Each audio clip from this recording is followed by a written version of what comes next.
ہمیں تو دیکھیں درس کیا ہے کربلا سے، کہ ہم کہتے ہیں جی کربلا درس ہے. کربلا دیکھیں گریا کرنا کربلا میں تو وہ تو ہے ہی ہے. گریا تو ہے روایت میں بھی کہ جو آنکھ امام حسین کے لیے گریا کرے گی روز محشر وہ آنکھ گریا کھونا نہیں ہوگی یقیناً. لیکن جب ہم یہاں سے اٹھ کے جائیں تو یقیناً ہمارے ایمان کے شرازے کے اندر تبدیلی آنی چاہیے. یہ کیسے ہو سکتا ہے کہ جس میں نے پہلے بھی کئی جگہ کہا کہ دنیا کی کوئی بھی آپ آدھے گھنٹے کی 2 گھنٹے کی کوئی کانفرنس میں جاتے ہیں، کوئی آپ ورک شاپ میں شرکت کرتے ہیں، تو جو آپ پہلے جانتے تھے اور اس ورک شاپ کے بعد آپ کے اندر تبدیلی آ جاتی ہے، آپ کے علم میں اضافہ ہو جاتا ہے. آپ کوئی بھی ورک شاپ کہہ لیں، کسی بھی طرح کی ورک شاپ. پھر آپ اگر کسی ایک یونیورسٹی میں ایڈمیشن لیتے ہیں، ایک سیمسٹر پڑھتے ہیں، ایک سیمسٹر پڑھ کر جب آپ باہر نکلتے ہیں تو یقیناً آپ کی پہلی نالج میں اور آپ کی اب نالج کے اندر کیا ہوتا ہے، فرق ہو جاتا ہے. تو یہ کیسے ہو سکتا ہے کہ ہر سال 2 مہینہ 8 دن ایک یونیورسٹی اوپن ہوتی ہو اور آپ کو ایڈمیشن ملتا ہو اور آپ جب اس سے باہر نکل کر جائیں تو آپ کے ایمان میں کوئی تبدیلی نہ آئے، آپ کی معرفت میں کوئی تبدیلی نہ آئے؟ تو پھر یہ کیسے ہے کہ جس خدا کو میں 10 سال پہلے جانتا تھا ابھی بھی وہی خدا ہے، جس حسین کو میں بچپن سے جانتا تھا کیا وہی ذہن میں میرے ہے، یا کوئی معاملہ تبدیل ہو گیا ہے؟ دیکھیں میں خود کہ طالب علم ہوں اس مکتب کا، میں خود جب مجلس کی پڑھتا ہوں ریسائٹ کرتا ہوں تو میں بھی اپنے اندر یہی رکھتا ہوں کہ کیا امام حسین کی معرفت میں اضافہ ہوا یا نہیں ہوا، یہ وہیں کا وہیں کھڑا ہوں. تو پھر تو میں اس تک نہیں پہنچ سکتا جو اصل وارث ہے کربلا کا. اس کو تو با معرفت لوگ چاہیے. 5واں امام فرماتا ہے کہ یہ وہ لوگ ہوں گے یہ جو اشارہ کریں گے درخت اپنی جگہ چھوڑ دیں گے، یہ ایک قدم بڑھائیں گے تو ان کا اگلا قدم مدینہ میں ہوگا.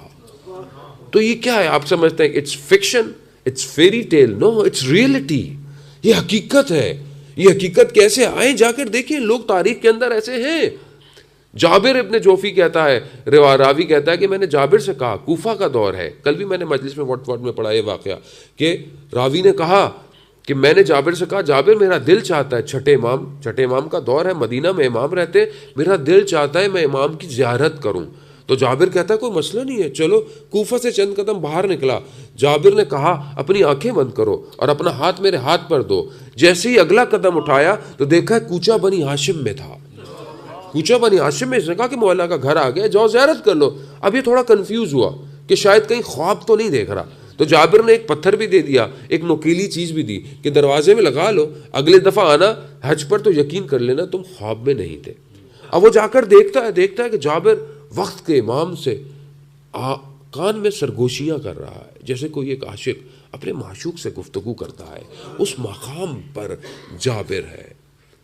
یہ اب آپ پھر سوچیں گے نہیں، آئے قرآن کی طرف دیکھیں. قرآن کیا ارشاد فرماتا ہے سورہ نمل کے اندر؟ درود بھیجے محمد والے ہوں.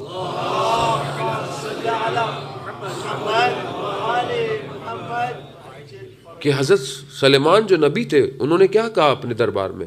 کہا کون تخت بلقیس لے کر آئے گا؟ سب لوگوں نے الگ الگ کہا، مگر ایک اس میں بیٹھا ہوا تھا جس نے کہا کہ میں پلک جھپکتے اس تخت کو لے آؤں گا. کیسے لے آئے گا؟ قرآن کہتا ہے اس کے پاس کتاب کا تھوڑا سا علم تھا. میرا چھٹا امام اس آیت کی ذیل میں جو حدیث بیان ہوتا ہے فرماتے ہیں کہ اس آصف ابن برخیہ تھا، وہ اس کے پاس جو علم تھا وہ قطرہ تھا اور ہم علم کا سمندر ہے. معززان محترم، یہ یا علی یا علی اللہم صلی علی محمد وآل محمد. تو یہ بات رکی نہیں ہے.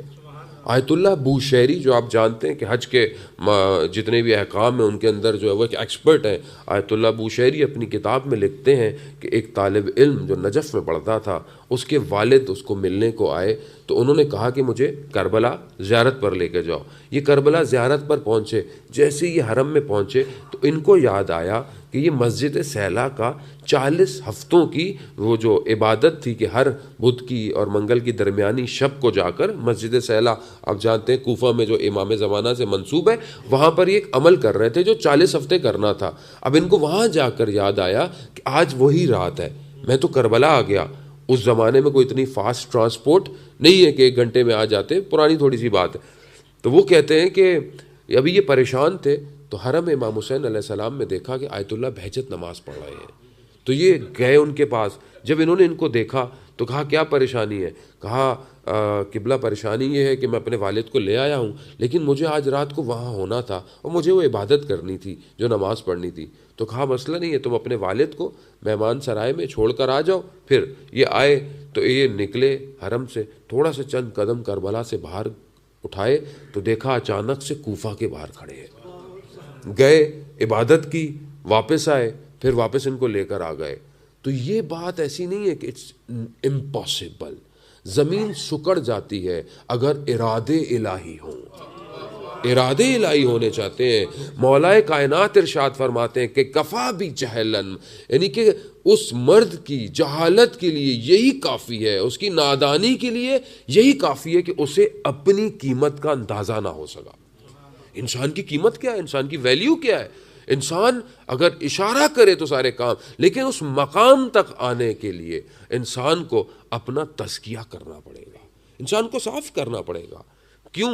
کیونکہ یہ جو تزکیہ ہے اس کے لیے پروردگار نے اپنے نمائندوں کو بھیجا. دیکھیں مولا کائنات یہ جانتے تھے کہ انسان اسکائی اسکریپرز بنا لے گا، انسان جو ہے وہ اسپیس تک چلا جائے گا، مگر مولا نہیں جا سکتے تھے. مولا تو خود کہتے تھے کہ میں زمین کے راستوں سے زیادہ آسمان کے راستوں سے واقف ہوں. لیکن امام یہ جانتے تھے کہ یہ سب کچھ کر لے گا مگر انسان نہیں بن پائے گا، انسان نہیں. اس لیے وہ تعلیمات دیں کہ جو انسان بنا سکتی ہیں. اس لیے مولا نے فرمایا کہ کم سے کم اگر تم اپنے نفسوں کا سودا کرنا چاہتے ہو تو کم سے کم منیمم اپنے نفس کو جنت کی خاطر بیچو، کم سے کم.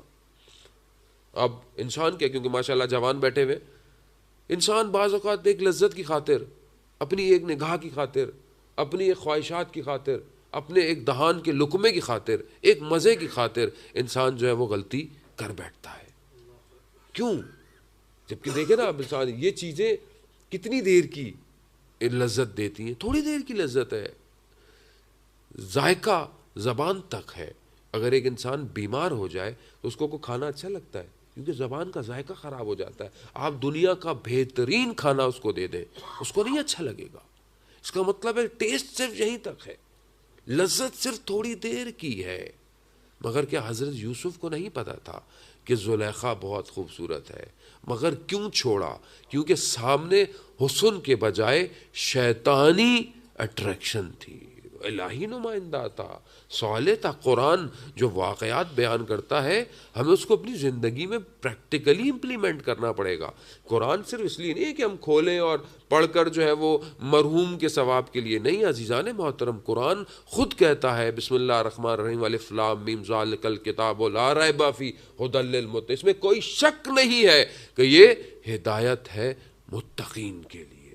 شرط متقی ہونا ہے، تقوی اختیار. تقوی کس کو کہتے ہیں؟ ویری سمپل ہے. تقوی لوگ جوان سمجھتے ہیں بڑے بوڑھوں کا جملہ ہے، کوئی بڑے بوڑھ نہیں. تقوی کیا ہے؟ بس جس کو خدا کہتا ہے اسے چھوڑ دو، جس کو عمل کہتا ہے اسے عمل کرو. It's very simple. تقوی یعنی پرہیزگاری ہے. کس سے پرہیز؟ جو میرا رب کو پسند نہیں ہے. تو جب تک عشق نہیں ہوگا تب تک کیسے چھوڑیں گے آپ؟ بھئی جب میں ماں باپ سے کیوں انسان محبت کرتا ہے؟ اور بعض اوقات انسان کہتا ہے کہ کیونکہ میرے ماں باپ کو پسند نہیں ہے میں یہ کام نہیں کرتا. کیوں؟ کیونکہ ماں سے اور باپ سے محبت کرتا ہے. یہ ایک جوان کی مثال دیتا ہوں کیونکہ جوان زیادہ ہے اور یہ زیادہ وہ سمجھ میں ہے کہ جب انسان کو کسی سے عشق مجازی ہو جاتا ہے تو کیا کرتا ہے؟ اس کی خاطر اپنے تن پر لباس مزین کرتا ہے. کیا ہے؟ اس کو یہ رنگ اچھا لگتا ہے، اس کو یہ بات اچھی لگتی ہے. اس کے ایک دیدار کی خاطر کئی دیر پہلے اس کے چوکھٹ پر آ کر بیٹھ جاتا ہے. کیوں؟ کیونکہ عشق ہوا ہے. تو یہ تو عشق مجازی ہے کہ جو ختم ہو جانا ہے. کہ جو عرفا تمثیل بیان کرتے ہیں تو جب وہ لیلا مجنوں کی بات اپنے اس مطالب میں بیان کرتے ہیں تو کہتے ہیں کہ لیلا جب مر رہی تھی تو اس نے اپنی ماں کو کہا کہ مجنوں کو میرا یہ پیغام دیجیے گا کہ اس سے محبت کرے جس نے مرجھانا نہیں ہے، اس سے محبت کرے کہ جس نے فنا نہیں ہونا. یعنی وہ محبت یہ تو وہ ختم ہے. یہ تو سب محبت ختم ہو جائے گی عزیزان محترم. اس سے عشق کروں کہ پھر میرا میں نہ رہوں، میں نہ رہوں. بلے شاہ یہی تو کہتے ہیں کہ میں ٹراں راواں تو ہوویں، میں بولا حرف تو ہوویں، میں نہ ہی تو ہوویں. یعنی یہ ختم کرنا پڑے گا. جب تک یہ ختم نہیں ہوگا عزیزان محترم، میں کیسے کربلا جاؤں گا؟ کربلا میں وہ لوگ کھڑے تھے کہ جن کو یہ کہا کہ میں بیت ہٹا دیتا ہوں، میں تمہیں جنت کی بشارت دیتا ہوں، میرا تم سے کوئی معاملہ نہیں ہے، تم مجھے چھوڑ کر چلے جاؤ. تو جانے والوں نے کیا کہا کہ مولا آپ کے بغیر بھی کوئی زندگی ہے؟ عزیزان محترم، وہ عشق کا مقام تھا کہ ابن اسوجہ شب عاشورہ کہتا ہے کہ میں اپنے رب سے ملاقات کا انتظار کر رہا ہوں. تو یہ خوف نہیں تھا کہ میں دوسرے دن مار دیا جاؤں گا، کاٹ دیا جاؤں گا. نہیں عزیزان محترم، عشق جب تک نہیں ہوگا، جب تک نہیں پہنچ سکتے. کربلا میں عشق تھا، تبھی تو 6 ماہ کا بچہ دے دیا. کربلا میں عشق تھا، 18 سال کا علی اکبر دے دیا. عشق تھا حسین کو اپنے رب سے کہ آخری وقت تک میری بیوی نے کیا کہا. بہت مشہور جملہ ہے. ابن زیاد نے پوچھا نا کہ آپ نے کربلا میں کیا دیکھا؟ ایسا جملہ تاریخ پہ رقم کیا میری بنت علی اس بی بی نے کہ دنیا پریشان ہے اس جملے کو لے کر کہ کیا دیکھا. مار رہے تو اللہ جمیلا، میں نے جمال اور حسن کے سوا کربلا میں کچھ نہیں دیکھا. عزیزان محترم، یہ کون سا جمال ہے؟ یہ کیسا جمال ہے جو ہمیں نظر نہیں آتا کربلا میں؟ یہ وہ کمال تھا جہاں بندگی اپنے عروج پر تھی کہ قرآن کی صدائیں آ گئی، یا ایتھا النفس المطمئنہ ارجعی الی ربک، اپنے رب کی طرف آؤ، راضیہ تم مرضیہ، میں تم سے راضی، تم مجھ سے راضی. یعنی کیا مقام ہے بندگی کا کہ پروردگار تو بندے پر راضی ہو ہی رہا ہے، بندہ بھی اپنے رب پر راضی ہے. فادخلی فی عبادی، اور تم میری خاص بندگی میں آؤ. ادخلی جنتی، اور میری جنت میں آؤ. عجیب جملہ ہے عزیزان محترم. ہم تو کیونکہ سرسری سا گزر جاتے ہیں چیزیں سن کر. آپ کمال دیکھیں کہ امام حسین نے یہ عجیب کمال کیا ہے کہ آج دیکھیں دشمن کیوں نہیں کر پا رہا، کیونکہ کمال محدود نہیں تھا وقت اور زمان کے اندر. وقت اور زمان میں محدود کمال نہیں تھا. روایت ہے کہ جو شخص کربلا کی زیارت کو جاتا ہے، جتنے دن کربلا میں رہتا ہے، وہ دن اس کی زندگی میں کاؤنٹ نہیں ہوتا. اب جو سائنس پڑھتے ہیں، آپ مجھے بتائیں، آپ فزکس جو پڑھتے ہیں، فزکس میں کیا ہے؟ میٹر بہت امپورٹنٹ ہے.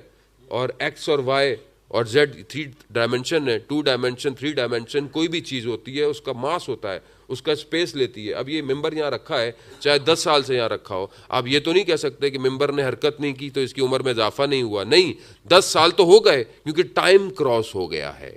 ٹائم جب کراس ہوتا ہے تو خود بخود میٹر کی ایج ہوتی ہے. اب آپ بتائیں، کیا ہم میٹر نہیں ہیں؟ ہم بدن نہیں ہیں؟ ہم مادہ نہیں ہیں؟ تو یہ کیا ہے کربلا جو میرے جیسے مادے کو لا مکاں اور لا زماں کر دیتی ہے؟ لا مکاں لا زماں کر دیا نا، کیونکہ ٹائم تو گزرا، لیکن کہاں گزرا؟ ارے آپ کو ایسی جگہ لے گیا حسین کہ جہاں پر نہ مکان ہے نہ زمان ہے. سمجھنے کی کوشش کریں. معرفت حسین بہت مہم ہے کہ جن کو ہو گئی تاریخ میں وہ نہیں رکے اور نہ رکیں گے. وہی ہیں جو اپنے آخری کا انتظار کر رہے ہیں، وہی لوگ ہیں. ہاں جی جان محترم، 4,500 ملائکہ آئے تھے زیارت پر، ابھی تک خاک میں آلودہ حرم کا طواف کر رہے ہیں.